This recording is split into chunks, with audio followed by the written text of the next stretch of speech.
Assalamualaikum warahmatullahi wabarakatuh. Saya Regina Indah Nuraini, NIM 2002046036, Prodi Hubungan Internasional kelas A angkatan 2020. Jadi, saya memiliki dua pertanyaan yang sebenarnya sudah membatin dari lama di dalam diri saya. Yang pertama itu, sebenarnya saya udah tahu jawabannya, tapi saya lebih ingin mengetahui bagaimana dari sudut pandang filsafat tentang pertanyaan saya yang pertama ini. Pertanyaannya yaitu, untuk apa sih kita ini hidup? Kenapa sih kita ini hidup kalau ujung-ujungnya bakal menemui kematian juga? Kalau dalam kepercayaan saya, karena kan kita hidup ini untuk menggali kebaikan-kebaikan yang ada di dunia ini. Namun saya ini pengen tahu dari sudut pandang filsafat itu, untuk apa sih manusia ini hidup? Apakah kita hidup untuk mencari sesuatu kah? Untuk mendapatkan sesuatu kah? Atau hal-hal lain yang berkaitan dengan kebaikan kita sendiri? Dan untuk apa kita hidup kalau ujung-ujungnya kita tuh bakalan mati? Karena apa yang kita lakukan di dunia ini kan pasti gak akan kita bawa mati kan, kecuali pahala atau kebaikan-kebaikan yang sudah kita lakukan di dunia. Nah, terus tuh selain pertanyaan pertama itu, pertanyaan kedua, saya sering mempertanyakan, jangan-jangan hidup kita ini dikendalikan oleh seseorang, atau kita ini ternyata hidup di dalam game.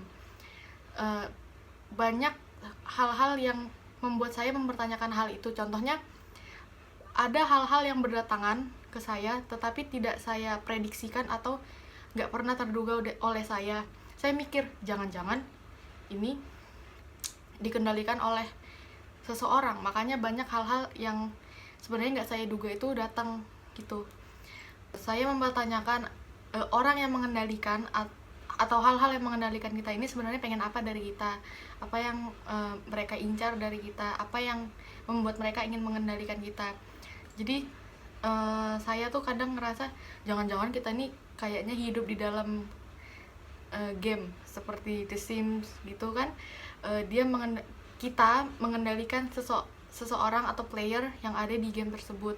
Jadi saya merasa sering aja gitu loh, ngerasa kayak jangan-jangan kita ini dikendalikan oleh seseorang yang kita nggak tahu wujudnya gimana atau di mana dia berada, entah dari pihak atas, nggak tahu deh. Saya sebenarnya juga memiliki pertanyaan tambahan, yaitu kenapa kita ini gak bisa milih keluarga kita sendiri. Kayak aku pengen dilahirkan di keluarga yang ini, aku pengen dilahirkan di keluarga yang ini. Walaupun saya tahu jawabannya karena itu sudah jadi takdir dari yang di atas, tapi saya pengen tahu dari sudut pandang filsafat sendiri itu, kenapa kita tidak bisa memilih hal-hal yang sudah konkret ditetapkan dari awal kita lahir sampai kita mati. Saya pengen tahu gimana sih pandangan filsafat tentang hal itu. Karena jujur sebenarnya saya gak, kalau misalnya disuruh milih ya saya bakal tetap milih keluarga saya yang sekarang. Tapi karena kan di luar sana kan pasti banyak yang mempertanyakan hal-hal seperti ini juga. Jadi saya cukup penasaran dengan hal ini. Dan pertanyaan tambahan saya yang terakhir yaitu, apakah semua orang yang ada di dunia ini memiliki nilai? Jadi saya sering ngelihat entah ada orang yang berbicara atau orang yang mengunggah postingan di platform media sosial, mereka sering menanyakan nilai dari jati diri mereka, apa saya ini memiliki nilai apa enggak ya. Jadi saya ingin mengetahui apakah manusia ini memiliki nilai seperti nilai 1-10 atau nilai tertinggi A atau nilai terendah itu entah E atau F tuh. Dan saya sendiri pun sejujurnya ingin mengetahui nilai dari diri saya ini.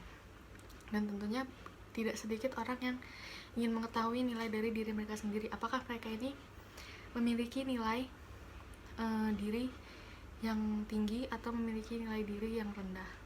Saya pikir cukup 3 aja pertanyaan dari saya yang cukup menjanggal di dalam diri saya selama ini.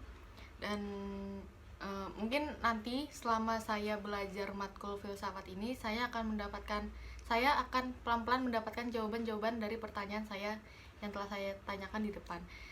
Terima kasih. Wassalamualaikum warahmatullahi wabarakatuh.